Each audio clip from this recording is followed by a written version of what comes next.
compromete con el trabajo analítico, muchas veces retoma sueños de la infancia. Y esto es lo que hace Freud. Freud, como les decía antes, dice que si mucho tiempo no tiene sueño de angustia, y para abordar la cuestión del sueño de angustia tiene que tomar uno de cuando era niño. Y lo somete a la interpretación 30 años después cuando él escribe la interpretación de los sueños. Y ese es el relato del sueño. Fue muy vívido y me mostró a mi madre querida con una expresión durmiente de extraña calma en su rostro, que era llevada a su habitación y depositada sobre el lecho por 2 o 3 personajes con pico de pájaro. Hasta que luego Freud nos dice: desperté llorando y gritando, es decir, Sigmundito se despierta llorando y gritando y turba el sueño de sus padres. Y ahora ya no tenemos a Sigmundito contando el sueño, tenemos a Sigmund Freud asociando libremente sobre ese sueño que cuenta. A las figuras con pico de pájaro muy alargadas y curiosamente vestidas las había tomado de las ilustraciones de la Biblia de Philipson. Y Philipson está en cursivas. ¿Por qué están cursivas en el texto? Para ver que ese Philipson va a ir hacia 2 lugares distintos, 2 conexiones que por acá llamaríamos conexiones significantes. Por una parte, el hermano mayor de Freud se llamaba Philip, y es, podríamos decir, aquel que funciona como padre en el tipo freudiano. Cuidado, no en el complejo de Sigmund Freud. Ustedes saben que Freud es hijo de un padre bastante mayor, de las segundas nupcias de ese padre. Entonces el que funcionó como padre, y la cuestión que hoy va a ser sobre el padre, van a ver, especialmente el padre de Juanito, el que funcionó como padre después fue este hermano mayor, Philip. Pero van a ver ustedes que ese no es el único Philip en juego, va a haber otro Philip incluso más importante, que es en la Asociación Libre de Freud. En otra dirección,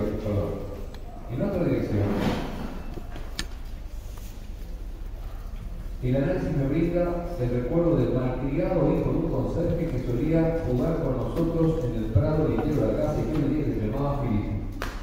Es decir, había un amiguito de Freud que se llamaba Philip, con el que jugaba allí en el prado cercano a la casa.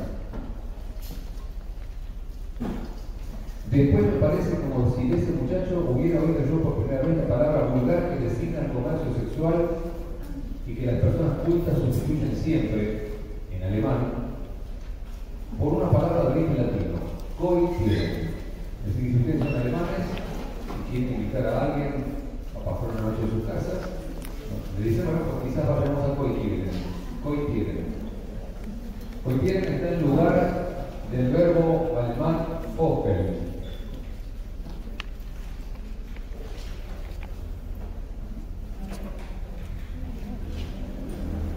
Opel es el verbo que nosotros podríamos traducir aquí en nuestra vecindad porteña como coger.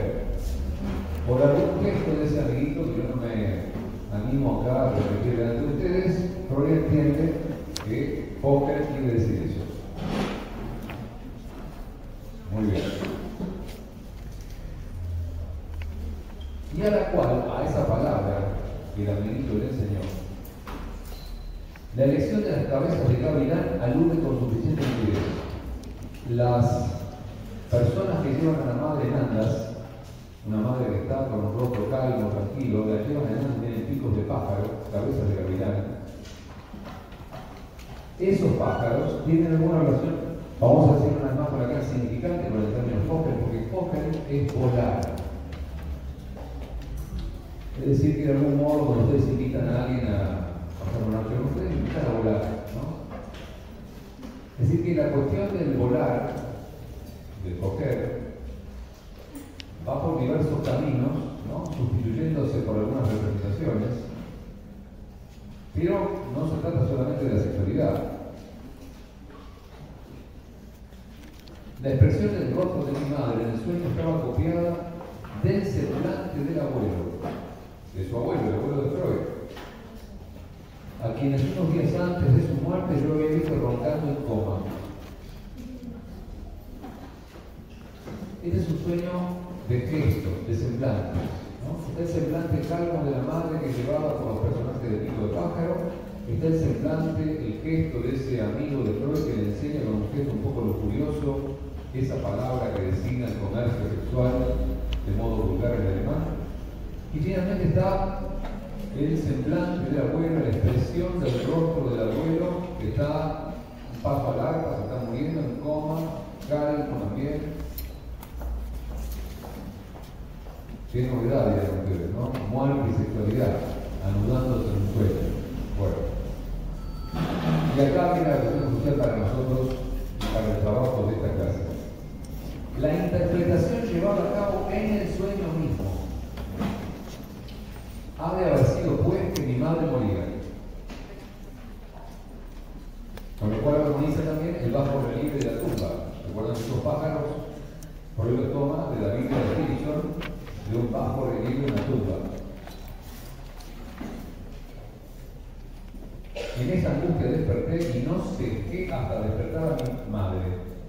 Recuerdo que me tranquilicé de repente cuando tuve a la vista a mi madre como si hubiera necesitado de esa tranquilización.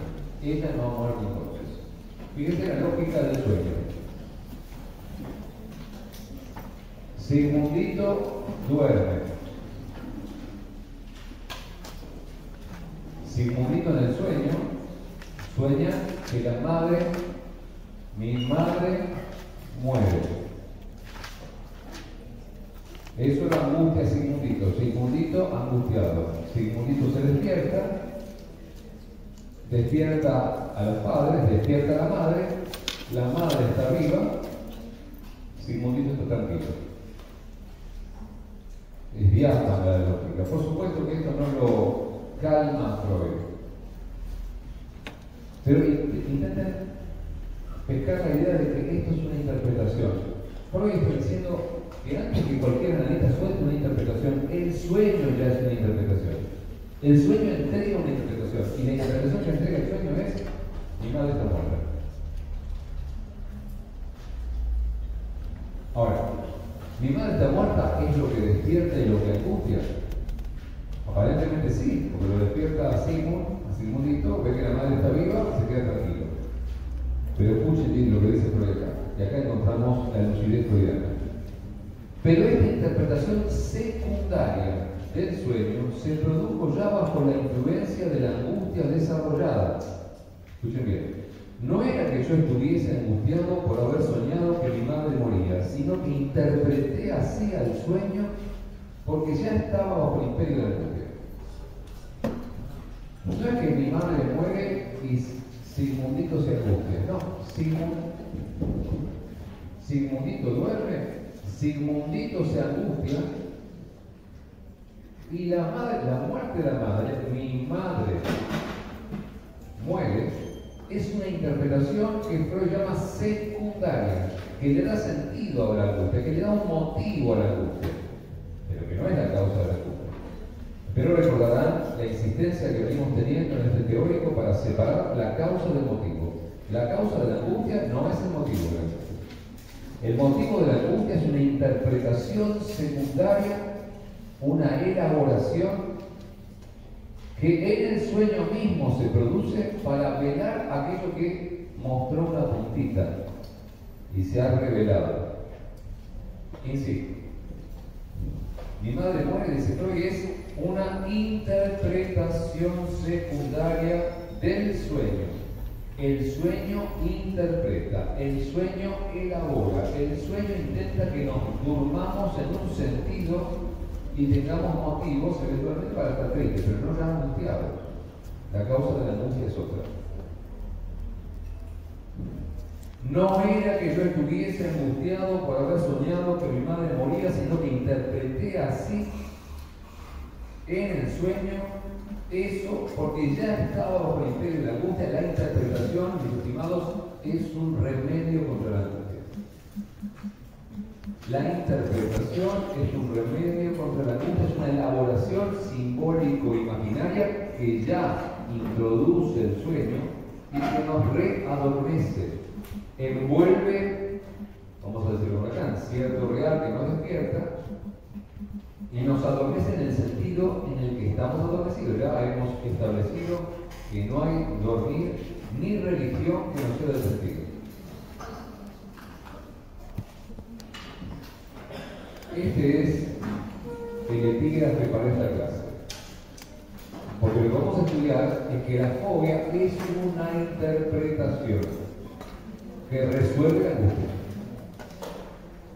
La fobia es una solución para la angustia.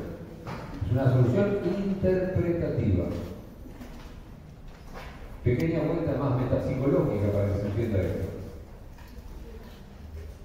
¿Por qué la elaboración del sueño nos cura de la angustia?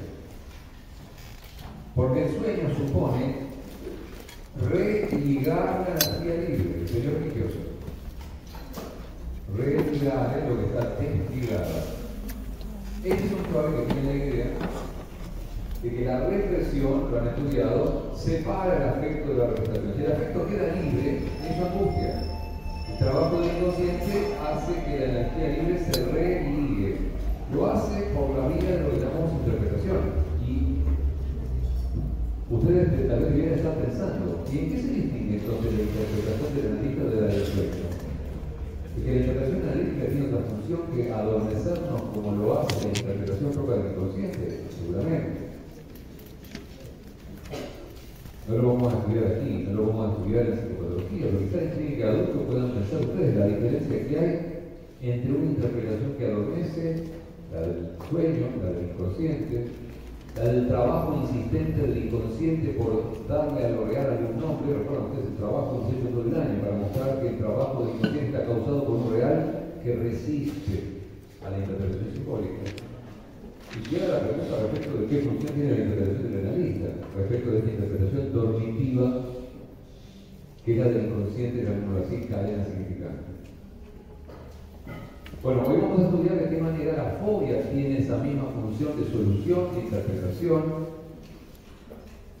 de anudamiento incluso, respecto de lo que se ha desatado, de lo que se ha desencadenado como angustia.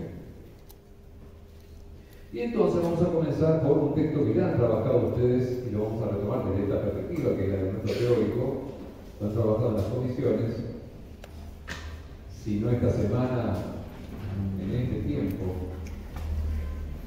que es el capítulo 4 de lo inconsciente, respecto de la metapsicología de Freud, que se llama Tópica y Dinámica de la Represión. Vamos a ir hacia el campo, estamos en la elaboración de la cadena de la neurosis, pensando cómo se produce el desencadenamiento en el caso Dora, en el caso de las ratas y ahora Juanito. Pero no entramos en esa elaboración de la cadena, sino de la mano de Freud. Y entonces, en el capítulo 4, entre las páginas 178 y 181, lo ponen ustedes aquí, es el modo como Freud piensa la función de la represión y el retorno del reprimido en lo que llama las tres neurosis de transferencia por nosotros conocidas. ¿Cuáles? La histeria de conversión, la neurosis obsesiva y lo que llama histeria de angustia. ¿Qué es la histeria de angustia? La primera fase en la formación de una fobia. Dice así entonces, en ese capítulo 4, página 178, hagamos un tímido intento de dar una descripción metapsicológica del proceso de la represión en las tres neurosis de transferencia conocidas. No voy a hablar de la histeria, no voy a hablar de la obsesión, voy a hablar de la histeria de angustia, no de la histeria de conversión, de la histeria de angustia. Y entonces vamos a distinguir con Freud aquí tres fases.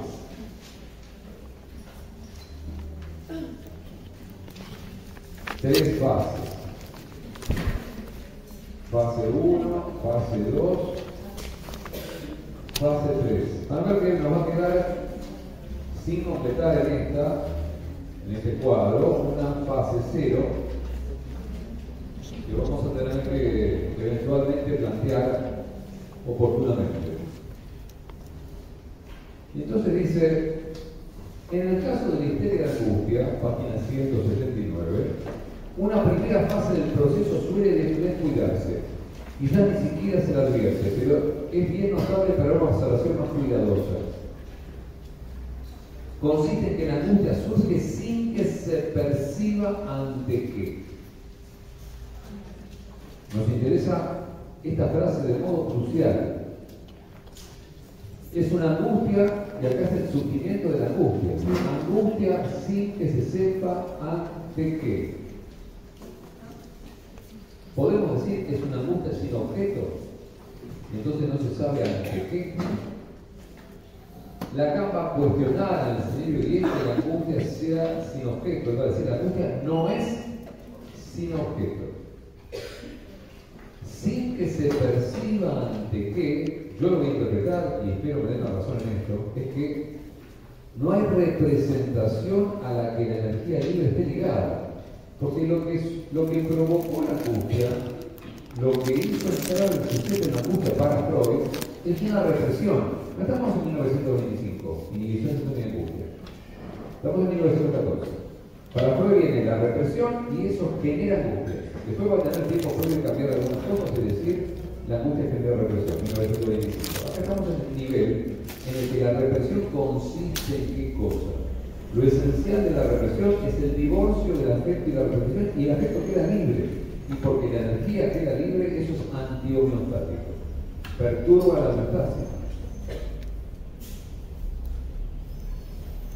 Eso que queda libre, ese resto, ese quantum que queda libre, para Lacan va a ser un objeto, lo va a llamar objeto A, dimensión pulsional del objeto. Lacan por eso va a decir la angustia no es sin objeto, es sin representación. No hay nada que permita en ese nivel nombrar qué es lo que a mí me angustia. La angustia no es un objeto, la angustia es, en principio, hasta nueva orden, sin una representación que ligue la energía libre. No se sabe ante qué, es que faltan las palabras, no es que falta el objeto.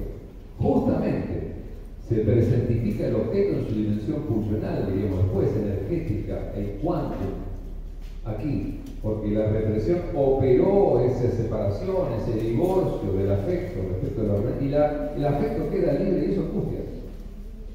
Solo que ese afecto, ese quantum, ese Q, acá lo escribe con la letra A minúscula.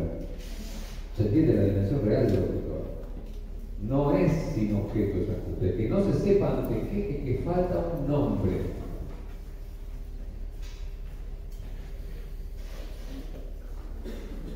Entonces, el quantum así descargado, desligado, dice Freud, más bien se descarga como angustia, se percibe como angustia. Una primera fase del proceso represivo genera angustia porque la energía queda libre.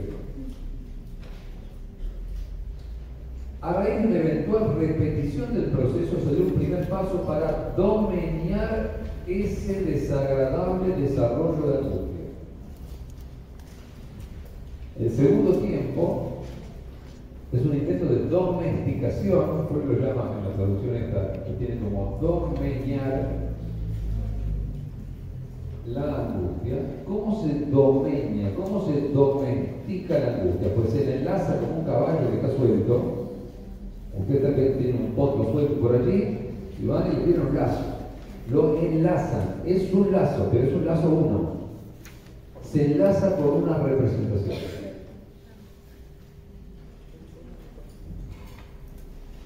Un primer paso para dominar ese desarrollo de angustia es la investidura fugada. La investidura fugada.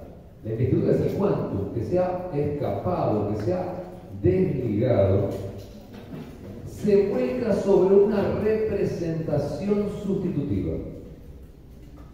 Entonces, en 1894, en la neuropsicosis de defensa, la vía clásica por la cual se produce un primer falso enlace. Falso enlace es esto. Ustedes finalmente atrapan al caballo, pero atrapan al potro que es del quantum, lo tratan de domesticar. Y eso permite una racionalización del desarrollo de angustia todavía no inhibible. Vamos a llamar a esta angustia racionalizada. Ya no es la angustia pura sin que se sepan qué. Es una angustia que Freud llama angustia racionalizada.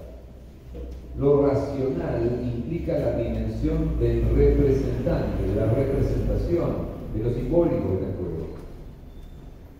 Pero es una sola representación. Se nomina esa angustia. Ahora yo estoy angustiado cuando me enfrento al caballo. O estoy angustiado cuando veo mosquitos por toda la casa. O me angustian los clavos parados en las paredes que están sin el cuadro.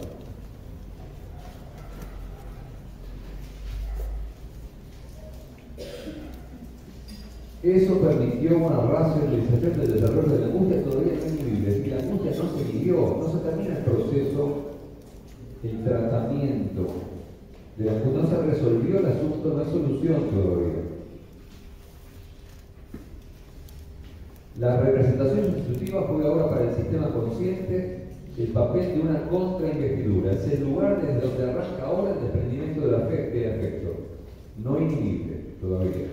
Ya no es una angustia que surge en cualquier momento, surge cuando aparece el caballo, es decir, cuando aparece la representación con la que se ha ligado esa energía libre. Es una angustia, porque esto es, ya voy escribiendo algunas notaciones lacanianas. Acá tengo una, es el quantum solo, dimensión pulsional del objeto A sub índice 3, lo hemos llamado. Bueno, acá tenemos A más S1. El A se ha ligado, se ha adicionado a una representación. Hay un proceso de fijación del A al S1, todavía es angustia, pero es una angustia que surge solamente cuando aparece el caballo, cuando aparece el ratón, cuando aparece Colo Colo, que nos derriba. ¿Por qué fue? Es una representación. Ahora ya no, estamos liberados, lo vamos a hacer y bien. No voy a decir boca, no voy a hablar de las gallinas. Después quizás les hable de un caso de Kenneth que es precisamente el caso de fobia de las gallinas, que frecuentemente, extrañamente, surge cerca de un superclásico. Bueno, veremos.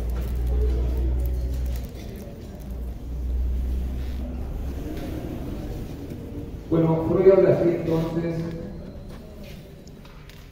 de los niños afectados por fobias a los animales. Los animales angustiantes. Fíjense, todavía habla de fobia, es cierto, pero no habla de una fobia en un sentido estricto.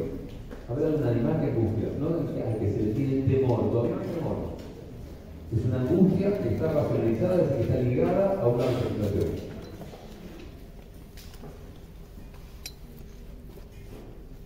Pero el proceso de la represión no está todavía concluido, porque tiene como cometido ulterior inhibir el desarrollo de la angustia que todavía aquí aparece en el tiempo 2.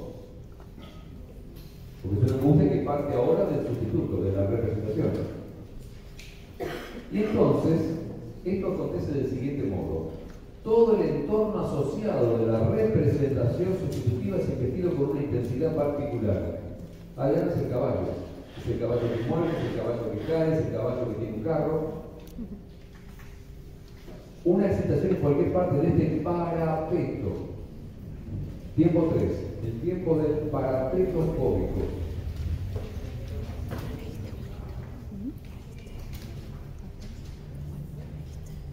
El parapeto fóbico es S1 más S2 y esto controla el nivel del objeto A. Entonces, ya concluyendo algo que se acerca, no lo voy a desarrollar hoy, al discurso del amo en la calle. Pero ya no hay una sola representación que me genera angustia. Ahora eso se trasvasa entre representaciones y a eso lo llama Freud aquí parapeto fóbico.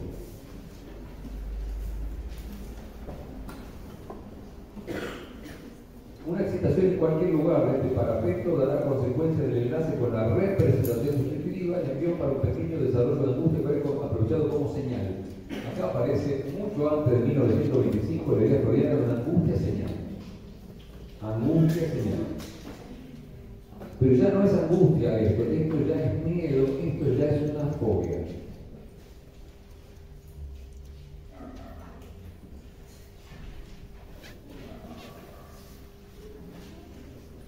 El conjunto de esta construcción establecida de manera análoga en todas las neurosis lleva el nombre de fobia.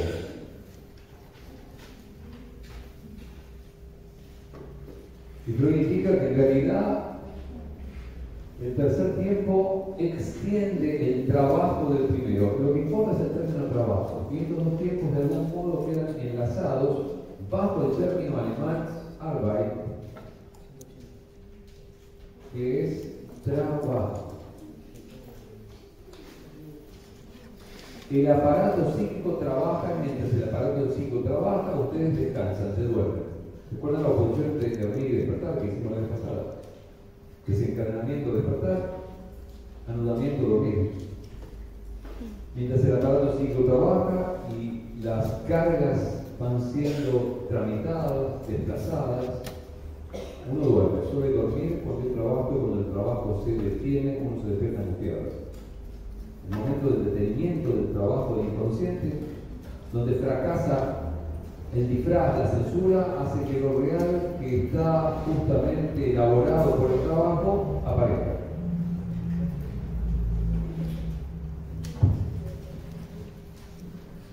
Muy bien, ustedes tienen en este texto freudiano entonces esos tres tiempos. Es cierto que nos falta el primero. El primer tiempo es un tiempo en donde la angustia no aparece aún. Lo que sigue ahora es aplicar este esquema, tanto el caso Juanito, que yo no voy a detener tanto en él porque trabajan en las comisiones, sino sobre todo, aunque en las comisiones hay una clase, media clase para esto, me voy a detener especialmente en la lectura que hace del caso Juanito Lacan en su Señorío 4. Y lo vamos a poner en relación con ¿qué? Lo vamos a poner en relación con esa lógica clínica transestructural que venimos trabajando desde el segundo conjunto temático, que dice psicosis no desencadenada, desencadenamiento de la psicosis, modo de estabilización. La vez pasada planteábamos de esta manera: neurosis no desencadenada, desencadenamiento de la neurosis y reanudamiento neurótico. Recuerdan ustedes que nos detuvimos en el modo que desde Lacan podemos conceptualizar el desencadenamiento del caso Dora, situado donde en la escena del lago. Esa escena es el quiebre que lleva desde la posición cómplice de Dora, en la que el fantasma responde anticipadamente a la pregunta por el femenino, y la tos es una tos egosintónica, es decir, es una tos que asegura el adormecimiento del sujeto en una respuesta que ella da anticipada a una pregunta que prefiere no formularse. Recuerden que identificación y fantasma suponían el soporte de esa respuesta, y que la escena del lago marca para Lacan lo que se llama aquí la descompensación de la neurosis de Dora. En el tiempo cero, aquí vamos a ubicar el tiempo de la neurosis no desencadenada. Para que planteemos los esquemas de la vez pasada, en realidad no son de la vez pasada, los venimos construyendo desde el segundo conjunto temático. Psicosis no desencadenada, neurosis no desencadenada. Quiero hacerles notar, una vez más, que la clínica lacaniana es una clínica que acentúa, en la perspectiva que estamos viendo, lo anudado, lo desanudado y lo reanudado, y que eso opera en cualquiera de las estructuras clínicas que abordemos.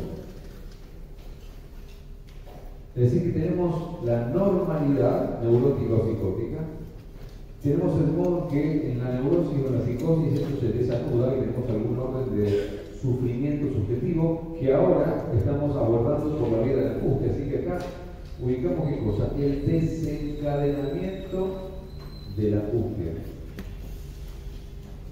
Lo que yo quiero que ustedes lleguen a pescar hoy es que la fobia no es, si no se desencadena la fobia es un modo de anudamiento, es una solución. Recuerdan el título de la clase que les presenté inicialmente: la solución de la fobia, genitivo subjetivo. No es que hay que curar la fobia es la cura. Del mismo modo que Freud plantea que el delirio es un intento de curación y de tratamiento de algo que ha irrumpido, la fobia es un intento de curación y de tratamiento de algo que ha irrumpido. Entonces, el trabajo es el que nos cura.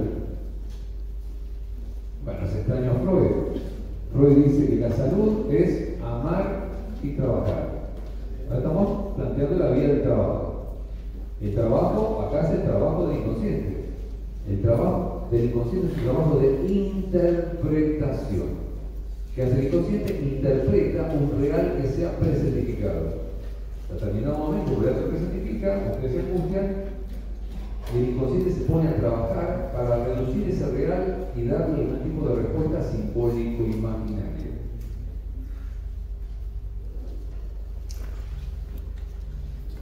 Entonces,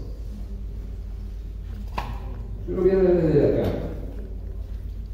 Vamos a seguir seminario 4, pero en el fondo, el horizonte del asunto es el seminario 10 de acá. Donde acá están dos versiones de la angustia distintas. Dos versiones de la angustia que desencadenan distintas. Vamos a ver cómo las abordamos.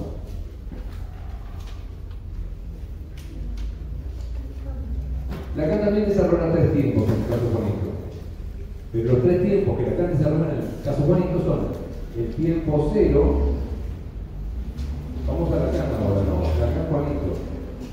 Esto es matematización lacaniana. Ahora acá estamos en el seminario 4.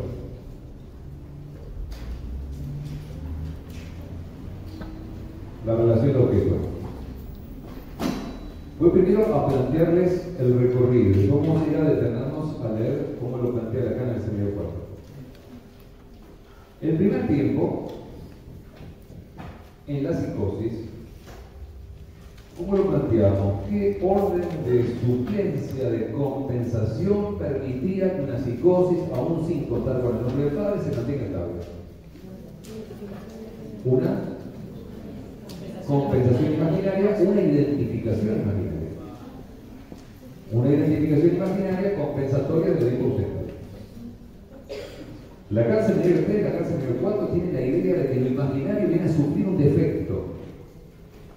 En el caso de la psicosis hay un defecto simbólico, ojo, cualquier estructura está defectuosa, cualquier ayudamiento está fallado, entonces es necesario introducir un parche imaginario.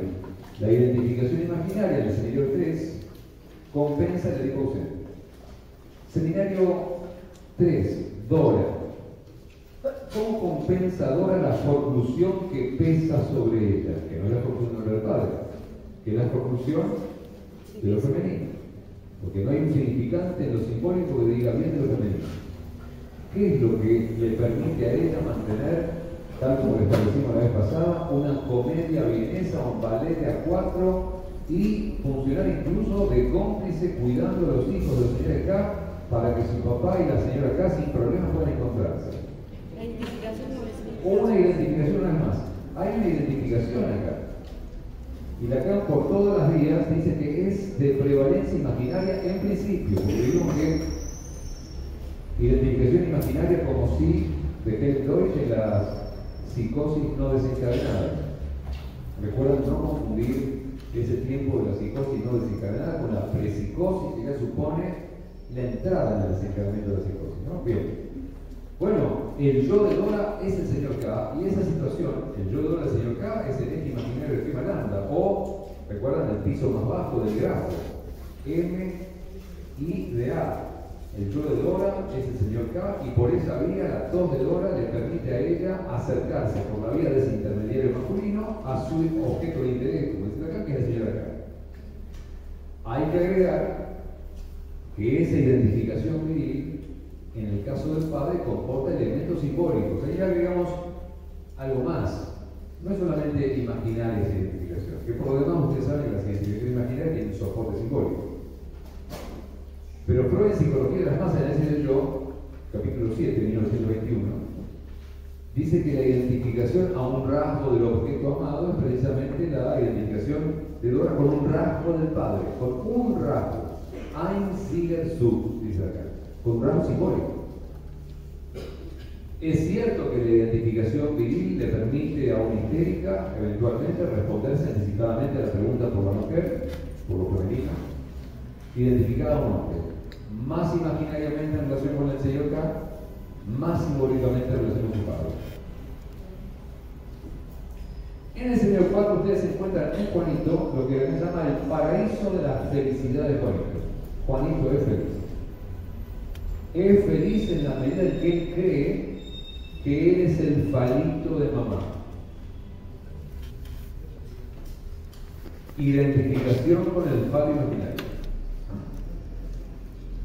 Identificación con fi.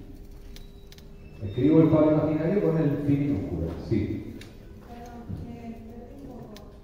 En el mismo lugar donde explica la identificación de Juanito. Perdón, estoy mal, ¿eh?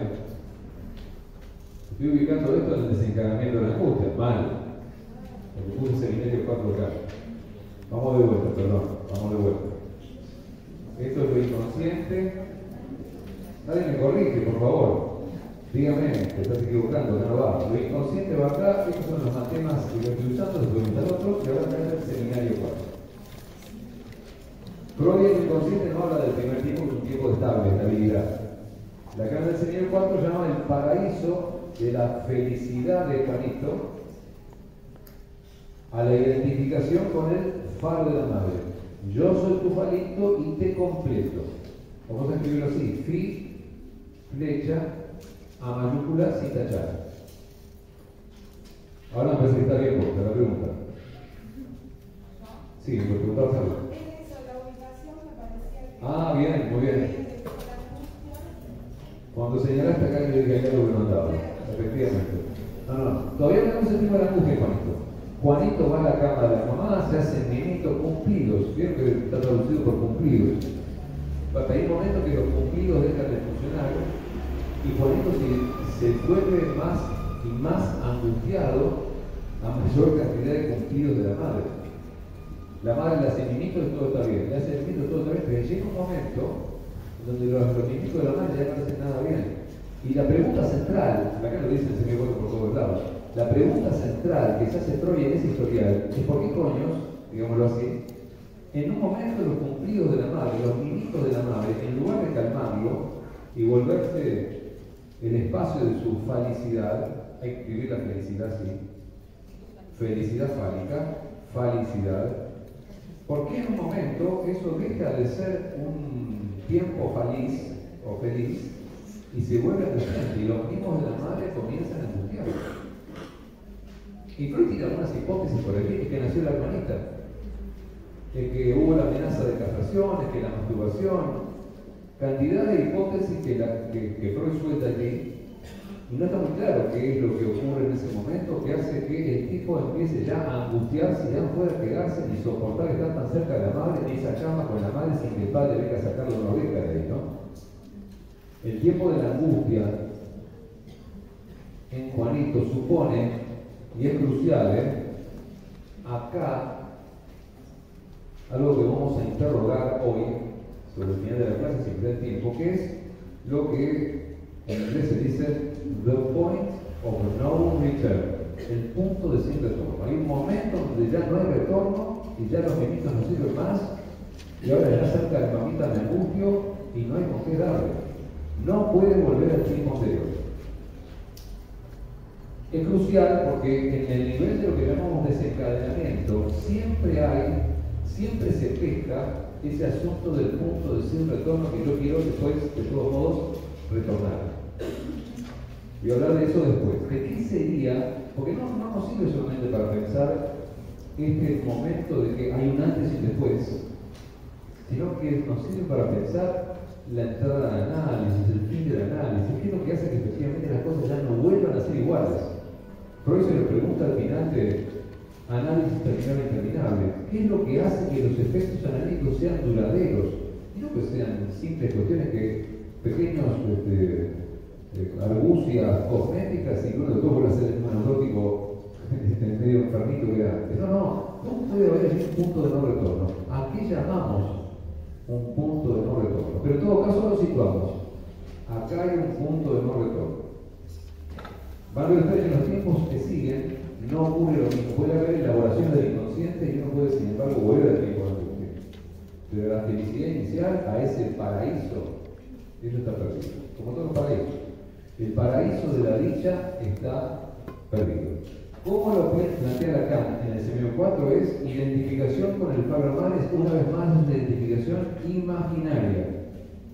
El yo Te completo, mamá. Hay allí lo que acá llaman el semillero 4, un juego de engaños entre el niño y la madre. La madre completa, el niño completo. Que en realidad dura poco. Ustedes ya entienden con eso, ya lo entienden porque lo han estudiado, que quien llega a esta posición de identificación con el padre o la madre, para ese ya funciona la metáfora paterna. No es que lo que nosotros llamamos metáfora paterna, que el padre ve que lo saque de la posición cercana a la madre. La metáfora paterna es que el deseo de la madre se haya interpretado como deseo de Falo, y porque se interpretó como deseo de Falo, yo puedo venir a querer identificarme a eso que le falta a mi madre. El psicótico no llega a identificarse con la posición de Falo de la madre, no entra el primer tiempo del hijo, porque este es el primer tiempo del coqueto del hijo. Lo recordarán porque lo han estudiado. El primer tiempo del Edipo supone la identificación con el Falo de la madre. La idea de Lacan, finalmente, de todas las hipótesis que Freud suelta en ese historial maravilloso, es que Lacan lo dice así, el surgimiento del pene real, y pocas veces en su enseñanza habla del pene real, el surgimiento del pene real, lo voy a escribir así, lo que mueve a Juanito de su posición de identificación con el padre de la madre, y lo vamos a decir de este modo. Algo entre sus piernas comienza a moverse. Algo respecto de lo cual él no tiene demasiado control. Las primeras operaciones masturbatorias del niño hacen que de ese cuerpo, que está funcionando enteramente como faro de la madre, haya algo que venga a distinguirse. Y cuando ese algo, que acá se llama pene real, viene a distinguirse, el niño tiene que elegir, y en eso retoma una opción que es freudiana, o sigo siendo el palito de mamá o tengo el pene real. Y no las dos cosas. Se introduce una imposibilidad lógica. O mi cuerpo entero viene a cubrir tu falta y tapona ese lugar y me quedo con otro completo, o le hago lugar a este, acá lo llaman así en el 4, goce pulsional. ¿Qué es el pene real sino una versión del objeto A? Pulsional. No es que no había goce pulsional antes, pero estaba velado fálicamente, tenía cubiertas imaginarias, pero en determinado momento se revela un goce pulsional en el nivel del tener. No se lo puede ser y tener al mismo tiempo. Fíjense, si yo le hago lugar al tener el pene real, pues ya no soy tu palito. Pero si yo no soy tu palito, entonces se abre un agujero en el campo del otro. ¿Qué soy para ti?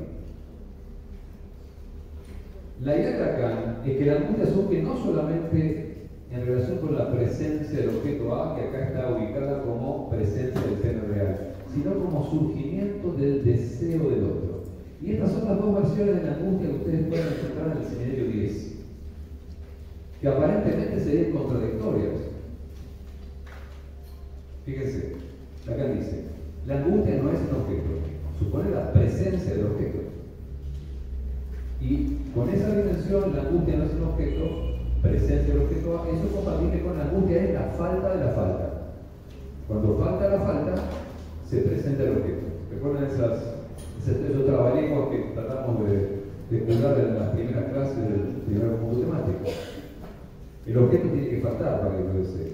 Pero si falta la falta del objeto, me angustio porque el objeto está presente. ¿Me siguen hasta ahí? La angustia no sería ante la falta, sería ante la presencia. Sin embargo, estamos ubicando acá una dimensión de la angustia que es ante la falta. Ante la falta que se sitúa cuando yo ya no soy más tu palito y ya no sé qué soy para ti, y en el grafo del deseo lo ubico aquí arriba. ¿Qué soy para ti? En el desencadenamiento de la angustia, Juanito despliega el grafo y llega al punto de no saber qué es él para el deseo de la madre, porque en el tiempo anterior lo sabíamos claramente, era el palo de ella. Cuando yo ya no soy tu palito, entonces, ¿qué voy? ¿Qué me quieres? ¿Qué soy para ti? Hay que situar esa doble dimensión, que se lo vemos después, de la entrada entrada en juego de la angustia, presencia del objeto A o presentificación del deseo del otro. ¿Están en oposición o se articulan de algún modo? Piénsenlo. Pero uno acentúa una dimensión positiva del objeto y otro acentúa una dimensión negativa del agujero en el otro. No sé qué soy para el deseo del otro, es una angustia. Hasta acá no sabía que era para el deseo del otro, era totalito. Bueno, vayamos a algunos. Había una pregunta por aquí antes, ¿no? Sí. Para hacer un cuadro comparativo de la situación, el hecho de encontrarse con el pene real es equivalente a la cachetada de Dora, o sea, es una coyuntura dramática, ese momento donde se corta algo. Sí, allí no tenemos palabras. Salvo las palabras de la madre, cuando la madre dice Juanito va con su pitito y dice, eso es una porquería. Rechazo de ese objeto. Ahí me parece que hay unas palabras que podrían ponerse en serio si ustedes quieren con mi mujer no es nada para mí, o lo que le dice el tío al hombre de ratas, y yo que fui fiel a esta señora, ¿no? Esta tía política muerta allí, fría en el féretro, y otros hombres se dan no sé qué vestir. Y acá están en algún sentido las palabras de la madre, saca esa porquería de acá. Saca esa porquería de acá que ya no son mis palitos. Así que hay algunas palabras que acompañan, yo les diría, la presencia del pene real. Yo quiero que ustedes vayan poniendo en serie los desencadenamientos. Si piensan que tiene una lógica similar, en todos los casos hay un encuentro con lo real. Con un real que no está simbolizado. Y que a lo que conduce a eso, sin embargo, es algo del orden de algunas palabras. Unas pocas palabras nos pueden hacer encontrar con lo real. Mi mujer no es nada para mí, algunos hombres hacen no sé qué cosa con sus mujeres, saca esa porquería de acá. No es que el encuentro con lo real es, me cruzo por la calle y me atropello un colectivo. No. Es un real que tiene un costado simbólico. No nos angustiamos nosotros que vivimos en un mundo de palabras, sino a partir de algunas palabras que señalan un punto de sin palabras, que señalan un punto de innombrable, que son palabras. ¿Preguntas o voy a seguir el 4? Allá, sí. Un poquito más fuerte, por favor.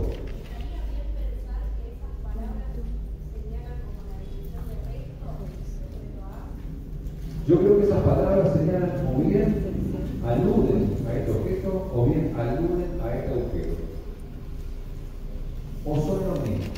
Me decían, ¿de qué modo articulamos esas dos dimensiones de angustia que están planteadas en el señor de acá, que hasta ahora las hemos confundido un poco, pero son dos? Presencia del objeto A, encuentro con la falta del otro. Si me planteo de otro modo, sí, antes del versículo 4. Esto que está aquí antes, acá está clarísimo acá, este es el estrés del espejo, ¿no? Yo soy uno, con mi imagen. Yo soy el palito de mamá, es ese otro que me sostiene en brazos y me dice qué lindo que sos, y me identifico con esa imagen amable, es el estrés del espejo. Eso es la masa también. ¿Cómo piensa Freud la destitución de la masa si no a partir? Lo hace con esa fábula bíblica que es la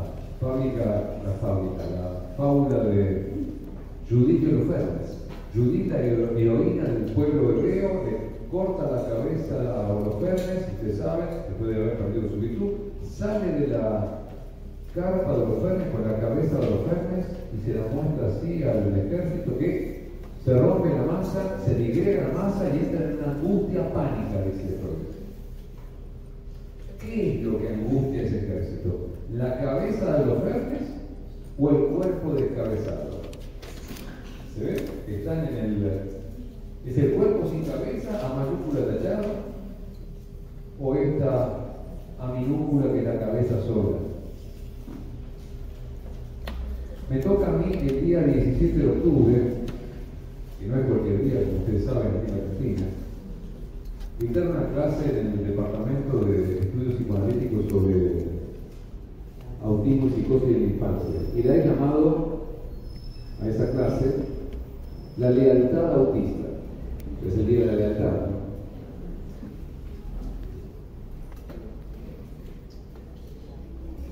Hay que pensar la cuestión de cómo se forma una masa. Se forma a partir de una identificación perfecta, es una identificación de yo a yo, pero esa masa está soportada por un S1, por algo que está en el lugar del ideal. Nadie puede decir, no hay para un peronista nada mejor que otro peronista, sino que es una dimensión imaginaria, por supuesto, soportada por el lugar del ideal, que está soportado en ese uno, que es el S1 Perón, que además, como ustedes saben, además hubo un tiempo que en Argentina que no se podía pronunciar ese nombre, ¿no? Desde 1955 y por muchos años uno no podía decir Perón, peronista, ¿no? Porque te llevaban en caña. Muy bien. Perón soportaba la ilusión de unidad porque él, el líder, nos quiere todos por igual. Ustedes saben que en el momento de la muerte de Perón ya éramos tan iguales y estaban los peronistas de izquierda, los de derecha y hubo una complicación. Pero vamos a ese punto. Yo estoy diciendo que este es el tiempo de la masa. El tiempo de la masa es el tiempo de la identificación en el que nos creemos igualados por un amor que nos iguala. Lo que dice esto es así. El líder nos ama a todos por igual, en ese amor nos igualamos y se produce la identificación de yo a la masa. Y eso no es solamente imaginario, tiene un soporte simbólico. Como tiene un soporte simbólico, lo que nos hace caer y digregar son palabras también que apuntan a aquello que el soporte simbólico no lograba taponar, no lograba indiferenciar. Bueno, avanzo un poquito más. Voy a seguir el 4 y estoy entonces ahora en la página 224, 225, la gran dice. Ahí lo apuntaba la articulación de la lección de la semana pasada. El niño se presenta a la madre como si él mismo le ofreciera el palo en posiciones y grados diversos.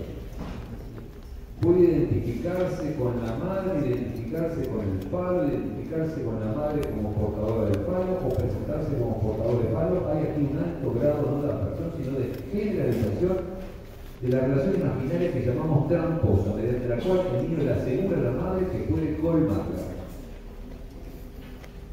En el tiempo 1, que es el tiempo 0, pero para acá es el tiempo primero, el tiempo de la estabilidad, es el tiempo del juego ilusorio en el que el niño colma la madre, no creo que sea así.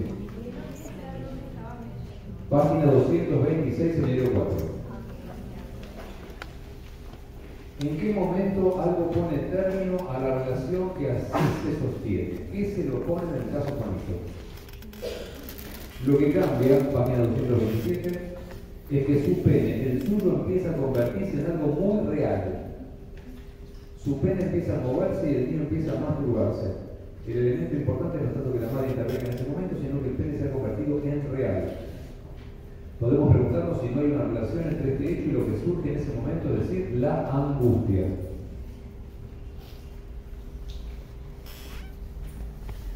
¿Lo ven cómo se introduce aquí, página 228?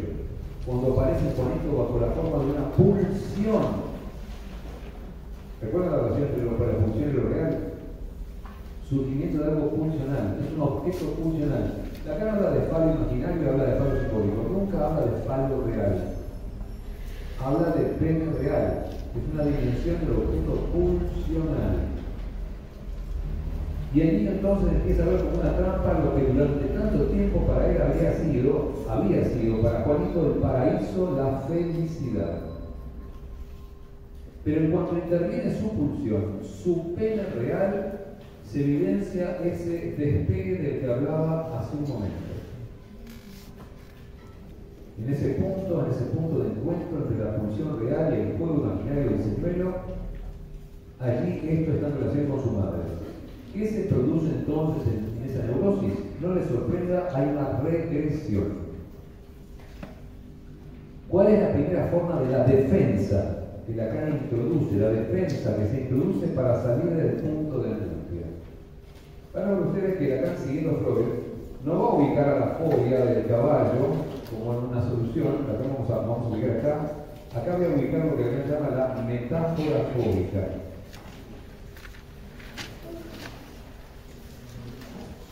Que es la fobia al caballo, ya en el nivel de lo que Freud llamaba parapeto fóbico. Pero Lacan no deja de situar un tiempo aquí, intermedio, que no es todavía la fobia al caballo.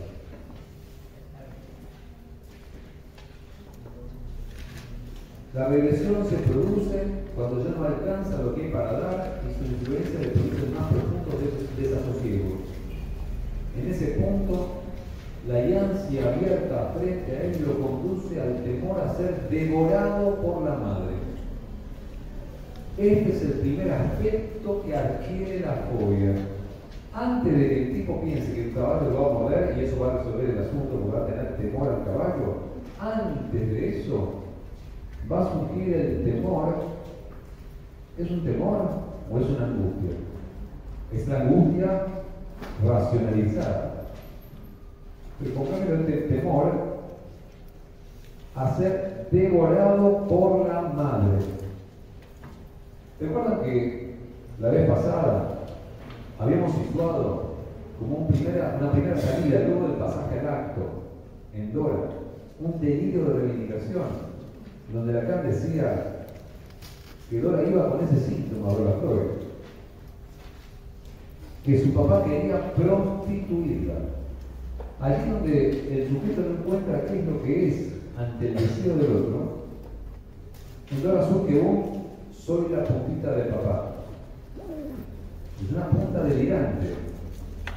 De algún modo se pone en analogía con lo que llamábamos la iniciativa de la toma del otro.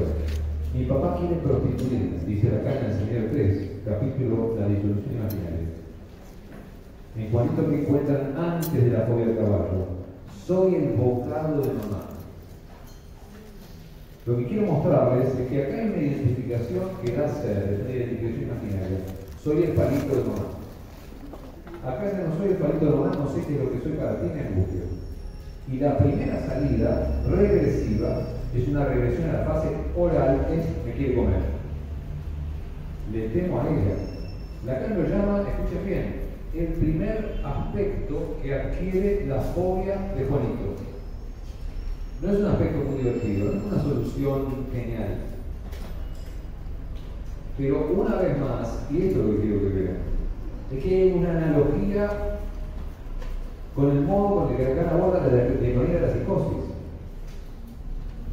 Cuando el paciente de Catán, luego de identificarse con el amigo y hacer lo que hace el amigo, y de golpe la novia que elige el dolor, le elige a él, y ahí se desencadena la psicosis, el momento delirante es: mi padre me quiere matar, me quiere robar, me quiere castrar.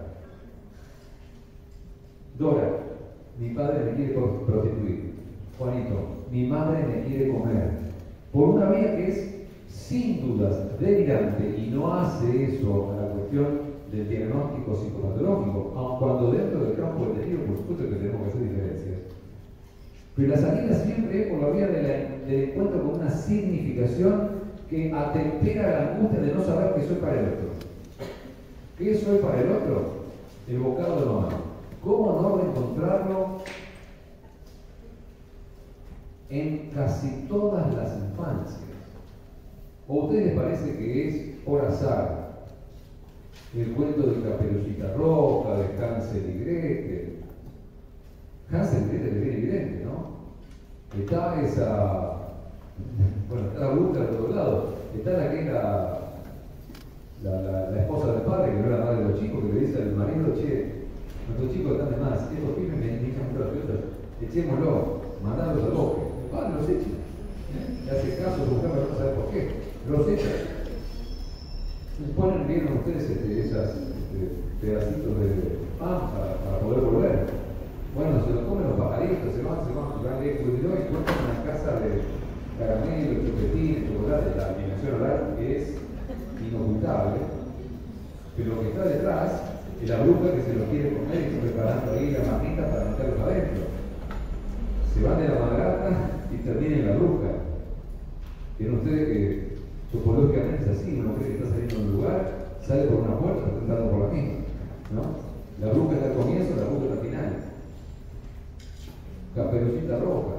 Son todas versiones de la regresión a la oralidad que le permiten al niño una primera respuesta, no angustiante, horrorosa. ¿Recuerdan la distinción que hicimos la vez pasada entre la vacilación del fantasma y la realización del fantasma? Acá hay realización del fantasma.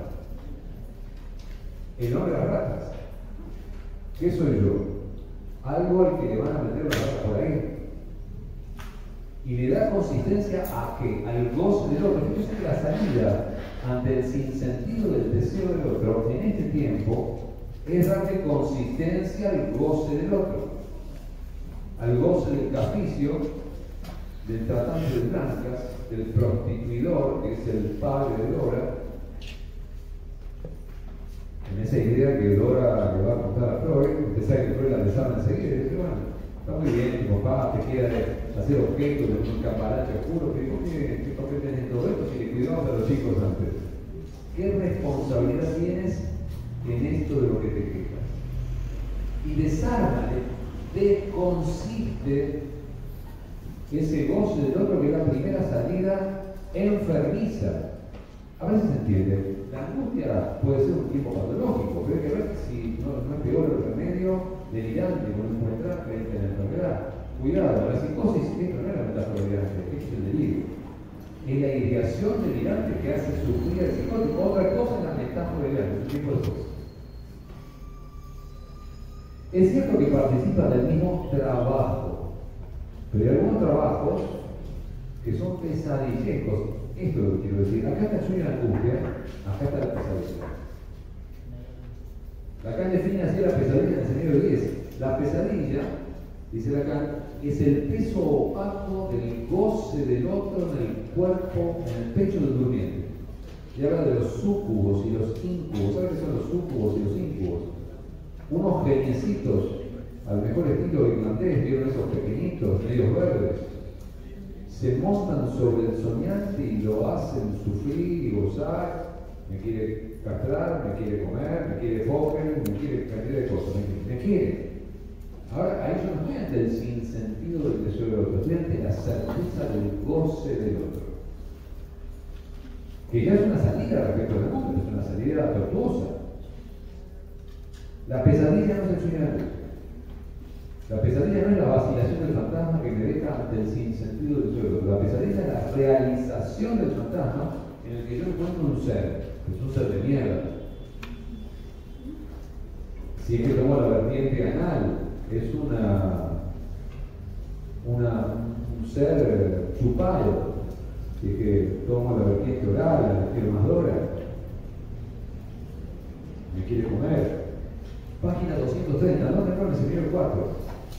Lo que resuelve el asunto no es la metáfora fóbica, lo que resuelve el asunto inicialmente es este primer aspecto de la fobia, que es mi madre me quiere comer. Muy bien, unos pasitos más nada más. Página 259.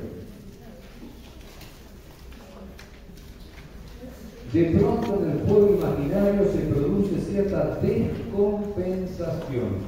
Y insisto en ese término que lo tienen enseñado ustedes. Acá no habla de desencadenamiento, todavía habla de descompensación de la angustia, que se manifiesta con una angustia referida de forma muy precisa a la relación con la madre.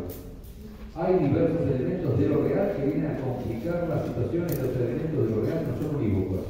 Acá retoman las hipótesis freudianas. ¿Hay alguna novedad en cuanto a los objetos de la madre, el nacimiento de la hermanita?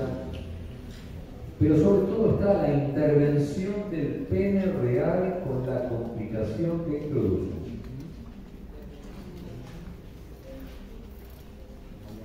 Se trata de la posible integración de sensaciones vinculadas por lo menos con la turgencia y muy posiblemente, acá ya adelante leí un poco, me parece a mí, con algo que podemos llegar a calificar de orgasmo sin eyaculación clara. Hay un goce inédito que surge en el cuerpo y que perturba al niño. ¿Cómo se las arregla con eso? Y todo el resto del seminario 4 es tratar de hacerle entender a su auditorio que frente al surgimiento del pene real, de ese goce pulsional inédito, hubiera sido necesaria la operación real del padre. Juanito cuenta con el padre simbólico, cuenta con el nombre del padre, no hay conclusión del nombre del padre, pero la hipótesis de Lacan en este seminario es que hay algo del padre real, no del padre simbólico. ¿Y qué quiere decir padre real? Es una complicación, ¿no? Por unos momentos vamos a ver que dice el padre real o imaginario, porque no distingue todavía claramente entre lo real y lo imaginario. En principio habla del padre de Juanito. Hay una complicación para poder integrar, dice acá, lo real de la genitalidad si el padre, que llama real o imaginario, no le pone un límite a eso. Es decir, no lo saca de la cama de la madre y dice, esta mujer no es tuya, querido, vos vas a tapar tu pieza y luego vamos a morir. Es así de llana la explicación de Lacan en este seminario. Fíjese entonces cómo lo dice, veámoslo.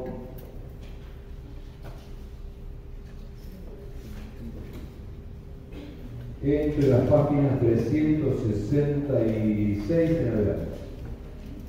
Dice así: el Padre simbólico es el nombre del Padre, es el elemento mediador esencial del mundo simbólico y de su estructuración que fueron aprendidos con nosotros.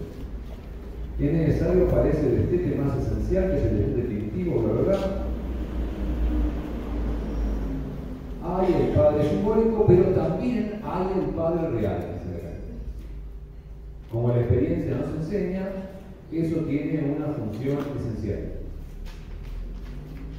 Para que el sujeto viva verdaderamente el complejo de castración, es preciso que el Padre real juegue de verdad el juego. Debe asumir su función de Padre castrador. Cuidado, quizás no es el padre, quizás es el tío, quizás es el abuelo, quizás es una hermana. Alguien tiene que funcionar haciendo de tope. ¿De tope a qué? Al goce excesivo de esa madre que al niño se le viene encima.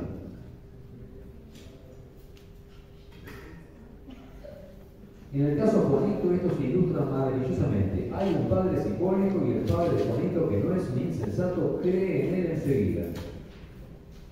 Está encarnado, lo que dice es Freud. Freud es el padre simbólico quien supervisa el caso y está manejando el caso. De verdad, ustedes saben que el padre de Juanito lo analiza a Juanito bajo la supervisión de Freud. Para Lacan está funcionando el nivel del padre simbólico. Es para Juanito uno de los elementos esenciales en la instauración del equilibrio. Hay que ubicar en el nivel de la operación de la metáfora fóbica, que es el final y la curación momentánea, por supuesto, de lo que ha surgido como angustia, el papel que tiene Freud, según Lacan, en ese historial. Hay alguien que lo sabe todo, lo ha encontrado, es el profesor Freud. Qué suerte tener algún Dios en la tierra, no todos tenemos tanta suerte. Es cierto, ¿no? Juanito sí. Esto le resulta muy útil, pero no suple en absoluto la carencia del padre imaginario, del padre verdaderamente real, castrador. ¿Ven ustedes? La ambigüedad de Lacan. Al final, querido Lacan, que es el padre imaginario o el padre real. Pero recuerda que entre lo imaginario y lo real todavía no estamos con claridad en ese primer Lacan. Yo le diría que, se los he dicho, se los he indicado, desde el siglo VII en adelante lo real va tomando un estatuto distinto, distinguido de lo imaginario. Sí. Bueno, porque me confundía que siempre era relacionada la castración con una función simbólica. Ajá. O sea, no de lo real y imaginario. Obviamente. La castración puede ser una función simbólica, pero tiene que estar encarnada por un agente real. Ese es el asunto. El que transmite la castración puede ser todo lo simbólico que vos quieras, porque efectivamente no se trata de ir a cortarle realmente el pene al pequeño. Tiene que ser alguien que esté encarnado, no una figura simbólica, una figurita nada más, no alguien de un álbum de figuritas. Tiene que ser encarnado por un cuerpo. Y ahí en el cuerpo hay un espacio que está entre imaginario y real que debe ser encarnado. Muy bien. Esto es muy útil, no suple, es muy útil tener a Freud como padre simbólico, el Dios en la tierra, dice acá, pero no suple la carencia del padre imaginario. El padre de Juanito era carente, dice Lacan. Pero ¿qué padre no es carente? ¿Pero quién está a la altura de esa función? ¿Pero qué niño tiene fobia en un momento? ¿Pero qué coños esperamos de los padres? Hay una distancia entre el padre que le tocó a vos en suerte y el padre lo que efectivamente podría, ¿qué cosa? Asegurar la normalidad. ¿Dónde queda la normalidad? ¿En qué provincia?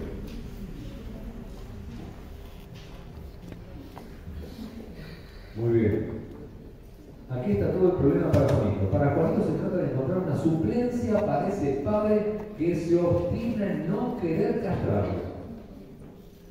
Esta es la clave de la observación. Se trata de saber cómo va a poder soportar Juanito su pene real precisamente porque no está amenazado.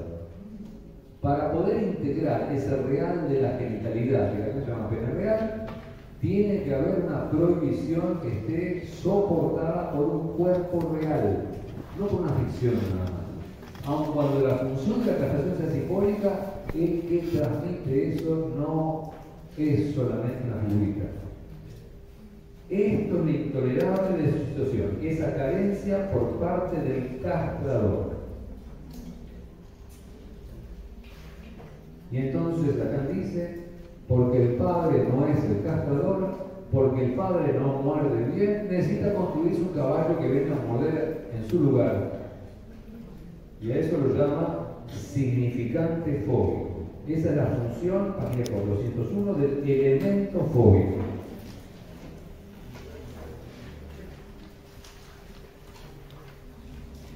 Por eso introduje la última vez aquello que llamé la función metafórica del objeto fóbico. El objeto fóbico viene a desempeñar el papel que por una carencia real, en el caso de Juanito, no desempeña el personaje del padre.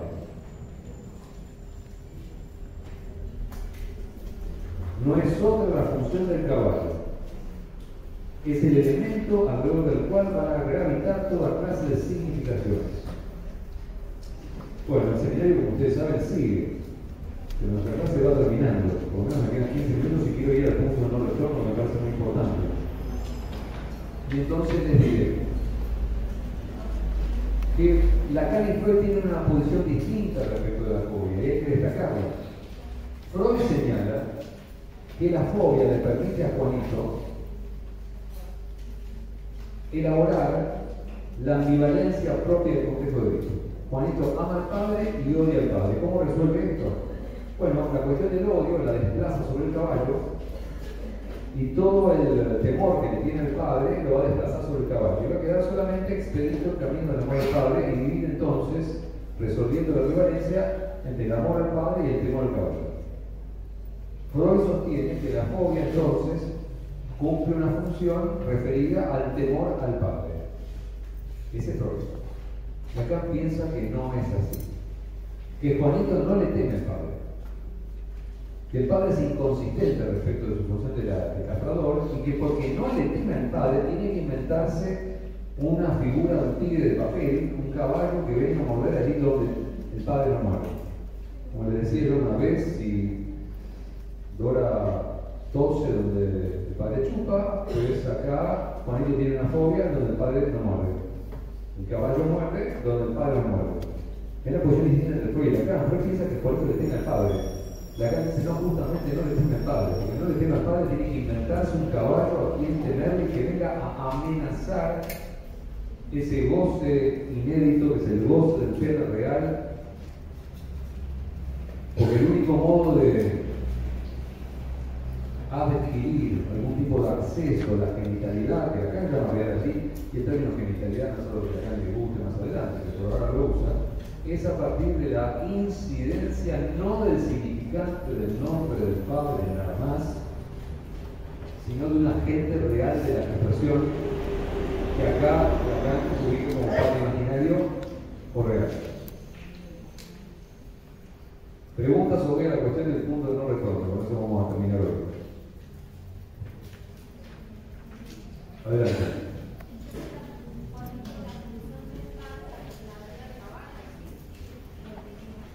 Entendiste muy bien. Vamos a decir, escuchar la pregunta. La función del padre la trasladaría al caballo. Jacques Lacan en 1963-64 dicta una sola clase de un seminario que se llama Los nombres del padre. Cuando se trata de esa pluralidad, pues no va a haber el nombre del padre, va a haber los nombres del padre. Y podríamos decir, si ustedes quieren, que el caballo es un nombre del padre en el caso económico. Y que cada uno de nosotros sostiene más o menos armada su estructura gracias a nombres del padre que no necesariamente son únicos. Y que el análisis los puede acompañar para que ustedes descubran cuáles son esos nombres que los sostienen en la existencia. Y ahora, ya que estamos, vamos a ver lo que es un gol de fútbol. para que vean lo que es un punto de sin retorno. Que cuando es que se declara un gol en un partido de fútbol, es cuando la pelota entró entre estos tres palos, cruzando la línea de meta. Ustedes saben enteramente que entró un poquito por algo de la pelota, está listo, viene el gol. Entró al arco, ¿no? Tienen acá el área chica, después tienen un área grande. Para el dibujo no son muy altos, ¿no? Que se tienen la coquetilla, con las redes, etc. ¿Eso es un gol? No, eso no es un gol.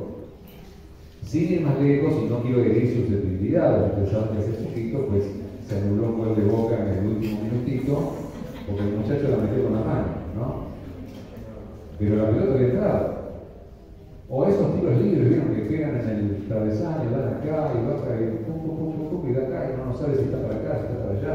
Hay que tener medios electrónicos. Una cosa es que algo acontezca en lo real, pero que algo acontezca en lo real, que la pelota haya atravesado enteramente el arco, no lo hace eso por eso.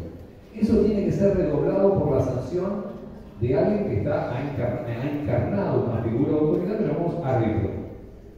Hay gol cuando el árbitro redobla un hecho que es real por un acto simbólico, que es tocar el silbato, girar así y señalar el medio del campo de juego, y entonces recién allí en el marcador dice 1-0. Estoy diciendo que algo se vuelve irreversible, no porque acontezca realmente, sino porque eso sea redoblado por una función de lectura que no la puede hacer cualquiera, la tiene que hacer alguien en particular, alguien que tenga cierta autoridad, digamos de ese modo. Y si hay problemas en la actualidad, está muy ligado, lo vamos a estudiar en el cuarto punto temático, a la decadencia de la función de autoridad, a la evaporación de la función del padre, de la función real del padre, a la posibilidad de que alguien venga a encarnar ese lugar de autoridad. Lo que hace que algo se vuelva irreversible no es lo traumático, es cómo se lea lo traumático. Nosotros ya hemos estudiado aquí la función de la segunda escena del trauma Freud, el efecto post-mortem del trauma. Nada, ningún hecho es traumático en sí mismo. Para Freud es más traumático el recuerdo del hecho que el hecho, porque el recuerdo del hecho lee el hecho.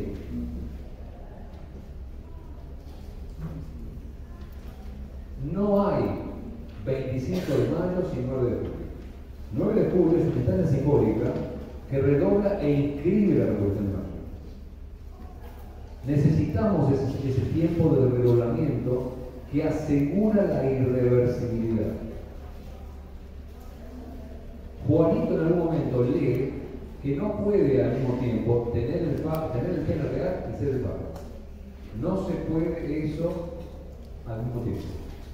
Lo que quiero decir es que lo que introduce irreversibilidad no es algo que acontezca en lo real, sino un cruce entre lo simbólico y lo real. Tiene que ver con lo que preguntaba el compañero. Tiene que haber algo que encarna una función simbólica, pero la encarnatura es real. Y hay un cruce entre simbólico y real que hace que alguien no pueda ni siquiera morirse realmente. Entonces dicen, no, pero no respira.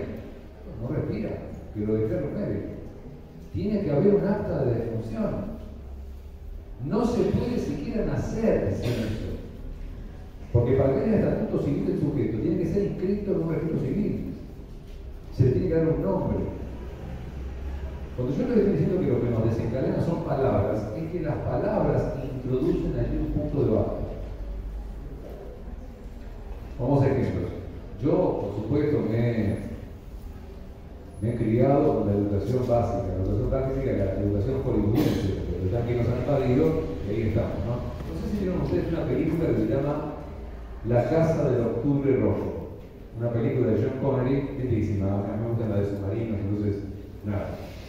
John Connery hace del contraalmirante de la Marina Soviética, y quiere venderse a los yanquis, está cansado bueno, es una película yankee, ¿no? Está cansado del comunismo, creo que no llega a los dictates del señor Milley, pero dice algunas cosas del comunismo de esa época. Entonces agarra el mejor submarino que tienen y se va para Nueva York, ¿no? Se va para Nueva York con algunos oficiales que estaban de su plan. El resto de los pibes que están ahí en el barco, en el buque ese, no saben nada, lo llevan igual, se van. Y uno dice, bueno, desertó. Bueno, desertó, no es tan seguro. En medio del Océano Atlántico, donde los oficiales que habían ido con él estaban medio cagados en las patas, dicen, no, volvamos a la madre Rusia, la verdad, ¿qué carajo estamos haciendo? Y yo pone y dice, no, ya no se puede, no podemos volver atrás. ¿Por qué?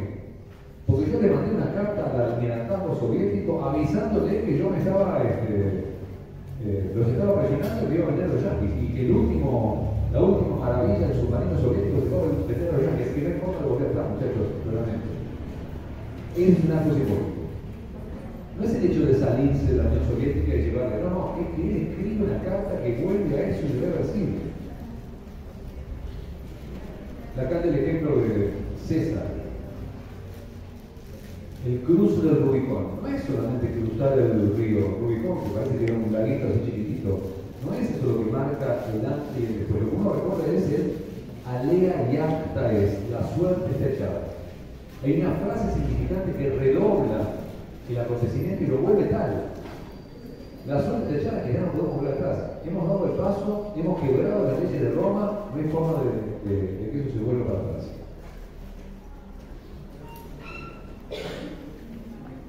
Hernán Cortés. Ejemplos históricos. Me gusta más el de Ramius. Ramius es John Connery en esa película, voy terminando.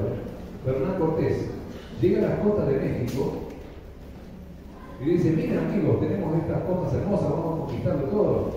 Los pibes que iban con él en la nave estaban contentos, felices, vamos a México, vamos a conquistar toda esta zona. Bien, bueno, se le viene la indiada encima, los que se lo quieren comer crudos. Y entonces le dicen a Cortés, volvamos a España. Y él le dice, lamento, la suerte está echada, hemos quemado las naves.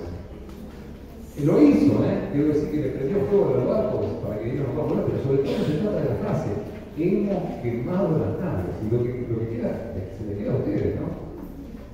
Lo podemos decir en porteño, toda la carne al asador, no dejamos nada. No hay forma de retroceder. Lo que hace que alguien no pueda retroceder, los efectos irreversibles provienen de un hecho de lectura sobre un acontecimiento real que no es sin ese hecho de lectura. Verían los desencadenamientos en Dora, en Juanito y el hombre de la rata desde ahí. Piénselo para la próxima. Igual de lindo.